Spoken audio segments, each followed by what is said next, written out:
இதுவரை இன்று பகுதியில் செய்திகளை சுருக்கமாக பார்க்கலாம். மூன்றாம் பாலினத்தவர் பாதுகாப்பு மசோதாவிற்கு மத்திய அமைச்சரவை ஒப்புதல் அளித்துள்ளது. இதன் மூலம் மூன்றாம் பாலினத்தவருக்கான உரிமைகளை பாதுகாக்க வகை செய்யப்படும். அமைச்சரவை ஒப்புதலை அடுத்து நாடாளுமன்ற நடப்பு கூட்டத்தொடரில் மசோதா நிறைவேறும் என்று எதிர்பார்க்கப்படுகிறது. பகுஜன் சமாஜ் கட்சித் தலைவர் மாயாவதியை பாலியல் தொழிலாளர்களுடன் ஒப்பிட்டு உத்தரப்பிரதேச மாநில பாரதிய ஜனதா துணைத் தலைவர் தயாசங்கர் சிங் பேசியிருப்பது சர்ச்சையை ஏற்படுத்தியுள்ளது. நாடாளுமன்றத்திலும் இந்த விவகாரம் அனலை கிளப்பியது. தயாசங்கரின் பேச்சுக்கு அமைச்சர்கள் ராஜ்நாத் சிங், அருண்ஜேட்லி உள்ளிட்ட பலரும் வருத்தம் தெரிவித்தனர். தயாசங்கர் பாரதிய ஜனதா கட்சியில் இருந்தும் நீக்கப்பட்டுள்ளார். மாயாவதியை அவதூறாக பேசிய பாரதிய ஜனதாவைச் சேர்ந்த தயாசங்கர் சிங் மீது சட்ட நடவடிக்கை எடுக்க பகுஜன் சமாஜ் கட்சி முடிவு செய்துள்ளது. இதற்கிடையே மாயாவதியை அவதூறான வார்த்தையில் விமர்சித்ததற்கு தயாசங்கர் சிங் மன்னிப்பு கேட்டுள்ளார்.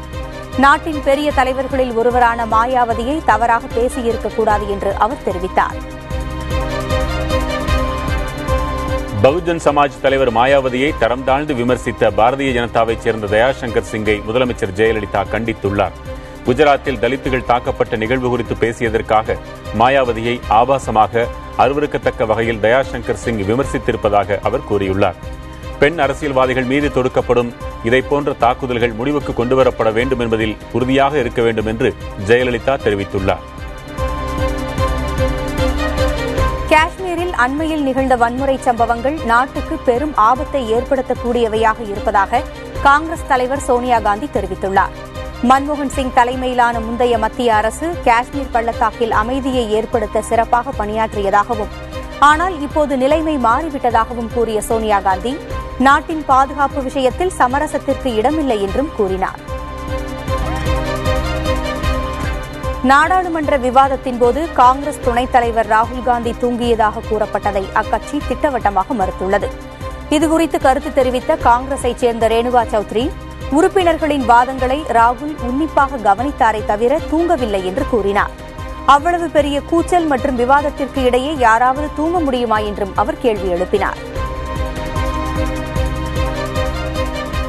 உத்தரகண்டின் ஹரித்வாரில் திருவள்ளுவர் சிலைக்கு உரிய மரியாதை அளிக்கப்படுவதுடன் பொருத்தமான இடத்தில் நிறுவப்படுவதற்கு தேவையான நடவடிக்கைகளையும் எடுக்க உத்தரகண்ட் அரசை வலியுறுத்த வேண்டும் என பிரதமர் நரேந்திர மோடிக்கு முதலமைச்சர் ஜெயலலிதா கடிதம் எழுதியுள்ளார். திருவள்ளுவர் சிலை டேங்கோத்தி விருந்தினர் மாளிகையில் கேட்பாரற்று இருப்பதாக கூறிய முதலமைச்சர், தொலைக்காட்சியில் இந்த காட்சியை பார்த்து தமிழகமே கொதித்தெழுந்திருப்பதாகவும் கடிதத்தில் குறிப்பிட்டுள்ளார்.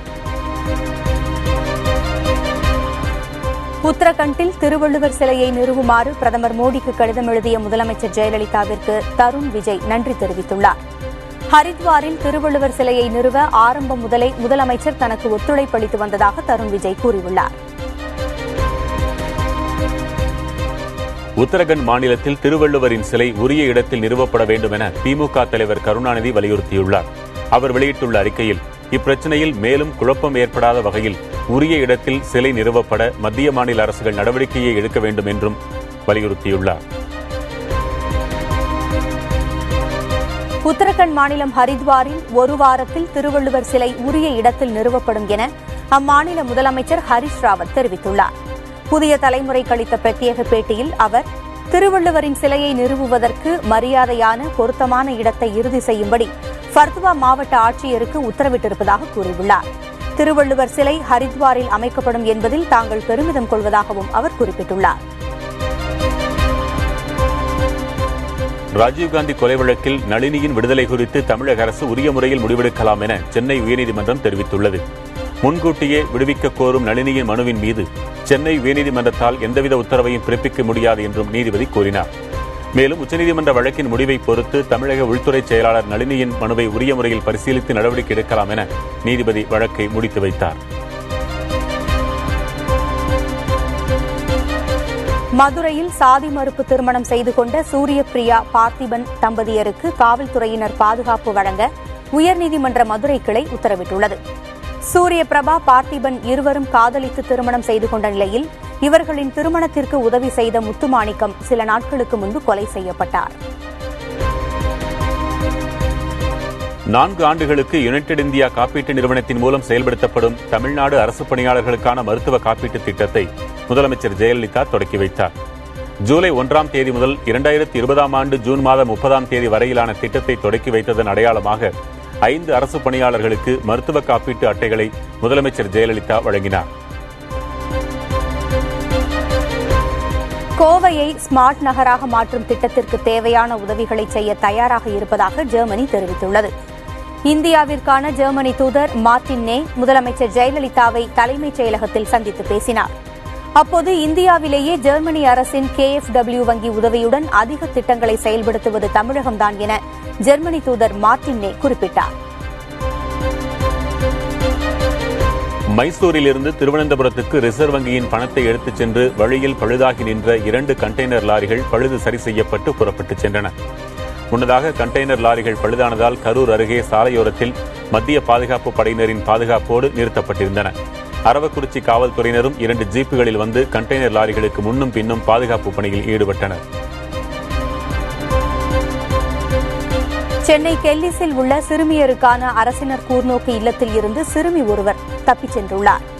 இன்று காலை 17 வயதான சிறுமி கூர்நோக்கு இல்லத்தின் சமையலறை வழியாக தப்பியோடிவிட்டதாக கூறப்படுகிறது. இதுகுறித்து தலைமைச் செயலக காலனி காவல்துறையினர் விசாரணை மேற்கொண்டு வருகின்றனர்.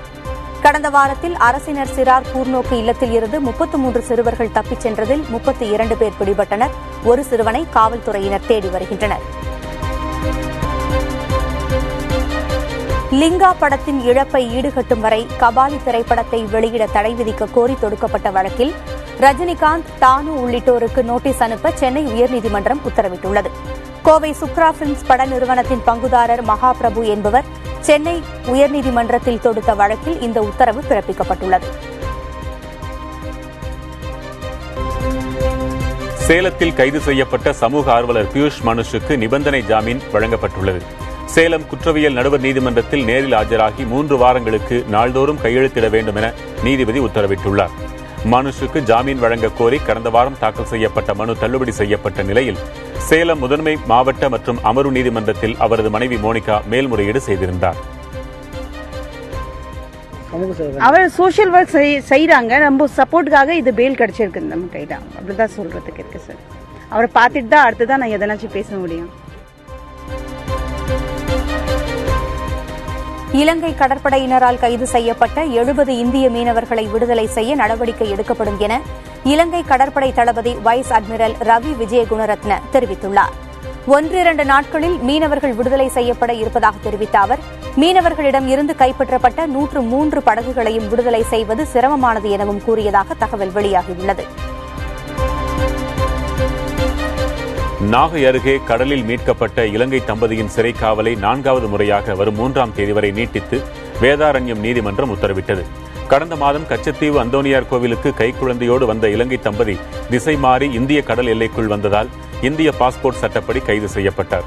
3வது முறையாக சிறைக்காவல் முடிவடைந்த நிலையில் மீண்டும் சென்னை புழல் சிறையிலிருந்து அழைத்து வரப்பட்டு வேதாரண்யம் நீதிமன்றத்தில் நிறுத்தப்பட்டனர்.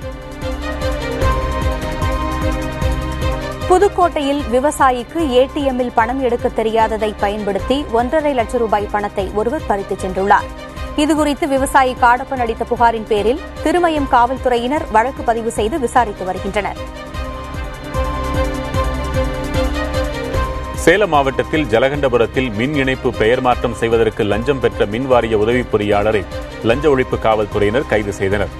வீட்டுக்கு மின் இணைப்பு பெயர் மாற்றம் செய்ய லஞ்சம் கேட்கப்படுவதாக இந்திராணி என்பவர் சேலம் மாவட்ட லஞ்ச ஒழிப்பு காவல்துறையில் புகார் தெரிவித்திருந்தார். கும்பகோணம் பள்ளி தீ விபத்து வழக்கின் விசாரணையை செப்டம்பர் 12ஆம் தேதிக்கு ஒத்திவைத்து உயர்நீதிமன்ற மதுரை கிளை உத்தரவிட்டுள்ளது. கீழ் நீதிமன்றம் வழங்கிய தண்டனையை ரத்து செய்யக் கோரி புலவர் பழனிசாமி உட்பட 10 பேரும் 11 பேர் விடுதலை செய்யப்பட்டதை ரத்து செய்யக் கோரி அரசு தரப்பிலும் உயர்நீதிமன்ற மதுரை கிளையில் மேல்முறையீடு மனுக்கள் தாக்கல் செய்யப்பட்டிருந்தன. வேலூர் மாவட்டம் பெரிய கொமேஸ்வரம் பகுதியில் பாலாற்றில் கழிவுநீர் கலக்கப்பட்டுள்ளதாக எழுந்திருக்கும் புகாரை தொடர்ந்து கால்நடைத்துறை அமைச்சர் பாலகிருஷ்ண ரெட்டி அங்கு ஆய்வு மேற்கொண்டார். பாலாற்றில் கலந்துள்ள கழிவுநீரை குடித்து சுமார் 4000 வாத்துகள் 3 ஆடுகள் உயிரிழந்ததை அடுத்து இந்த ஆய்வு மேற்கொள்ளப்பட்டுள்ளது. பகுஜன் சமாஜ் கட்சித் தலைவர் மாயாவதியை தரக்குறைவாக பேசிய பாரதிய ஜனதா மாநில துணைத் தலைவர் தயாசங்கரை கைது செய்ய வேண்டும் என அக்கட்சியின் தேசிய பொருளாளர் அம்பேத்ராஜ் வலியுறுத்தியுள்ளார்.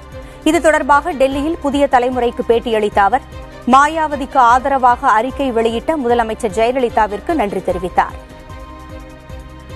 இந்த செயல் அவர் சொல்லியது மிகவும் கேவலமான, அருவருக்கத்தக்க ஒன்று. இதற்காக தமிழக முதல்வர் அவர்கள் செய்தி கொடுத்திருக்கின்றார்கள். அது மிகவும் ஏற்கக்கூடியது, மகிழ்ச்சிகரமாக இருக்கிறது.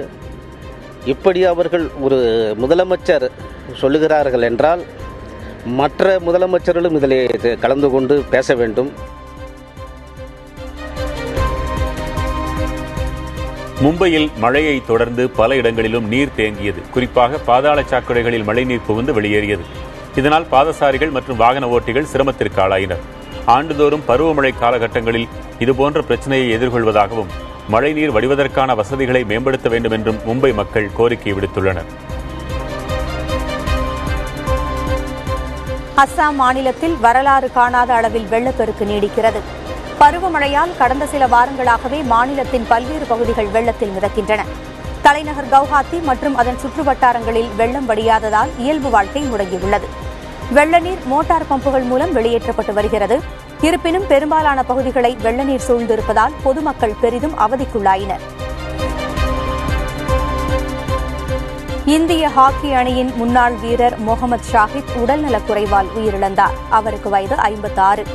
கல்லீரல் மற்றும் சிறுநீரக கோளாறால் பாதிக்கப்பட்டிருந்த முகமது ஷாஹித் குர்கானில் உள்ள மருத்துவமனையில் சிகிச்சை பெற்று வந்தார். 3 வார சிகிச்சை பலனளிக்காமல் இன்று உயிரிழந்தார். 1980ஆம் ஆண்டு மாஸ்கோ ஒலிம்பிக்கில் தங்கம் வென்ற இந்திய ஹாக்கி அணியில் முகமது ஷாஹித் இடம்பெற்றிருந்தார். இந்தியா மற்றும் வெஸ்ட் இண்டீஸ் அணிகளுக்கு இடையிலான முதல் டெஸ்ட் கிரிக்கெட் போட்டி ஆன்டிகுவாவில் நாளை தொடங்குகிறது. இதற்காக இரு அணியின் வீரர்களும் தீவிர பயிற்சியில் ஈடுபட்டனர். 5 பந்துவீச்சாளர்களுடன் இந்திய அணி களமிறங்கும் என எதிர்பார்க்கப்படுகிறது. விராட் கோலி தலைமையிலான இந்திய அணி வெஸ்ட் இண்டீஸ் அணியுடன் 4 டெஸ்ட் போட்டிகள் கொண்ட தொடரில் விளையாடுகிறது. இந்தியா ஒலிம்பிக்கில் உலக சாம்பியன் உசைன் போல்ட் பங்கேற்கும் 200 மீட்டர் ஓட்டத்தில் தாமும் பங்கேற்பது எவ்வித சலனத்தையும் ஏற்படுத்தவில்லை என இந்திய தடகள வீரர் தரம்பீர் சிங் தெரிவித்துள்ளார். போட்டியிடுபவர்களில் ஒருவராகவே உசைன் போல்ட்டை தாம் கருதுவதாக அவர் கூறினார். முடிந்தவரை சிறப்பாக செயல்படும் நம்பிக்கை தமக்கு இருப்பதாகவும் தரம்பீர் சிங் கூறியிருக்கிறார். ஒலிம்பிக்கில் 36 ஆண்டுகளுக்கு பிறகு 200 மீட்டர் ஓட்டத்தில் பங்கேற்கும் இந்திய வீரர் என்ற சிறப்பை தரம்பீர் சிங் பெற்றுள்ளார். இந்திய மகளிர் ஹாக்கி அணி 2வது பயிற்சி ஆட்டத்தில் அமெரிக்க அணியை நாளை எதிர்கொள்கிறது. அமெரிக்காவின் மேன்ஹேம் நகரில் நடைபெறும் இப்போட்டி இந்திய நேரப்படி நாளை காலை 4 மணிக்கு தொடங்குகிறது. இரு அணிகளுக்கு இடையிலே நடைபெற்ற முதல் பயிற்சி போட்டியில் இந்திய அணி போராடி தோற்றது. பிரேசில் ஒலிம்பிக் போட்டிக்கு தயாராகும் வகையில் இந்திய மகளிர் ஹாக்கி அணி அமெரிக்கா மற்றும் கனடா அணிகளுடன் பயிற்சி ஆட்டங்களில் விளையாடுகிறது.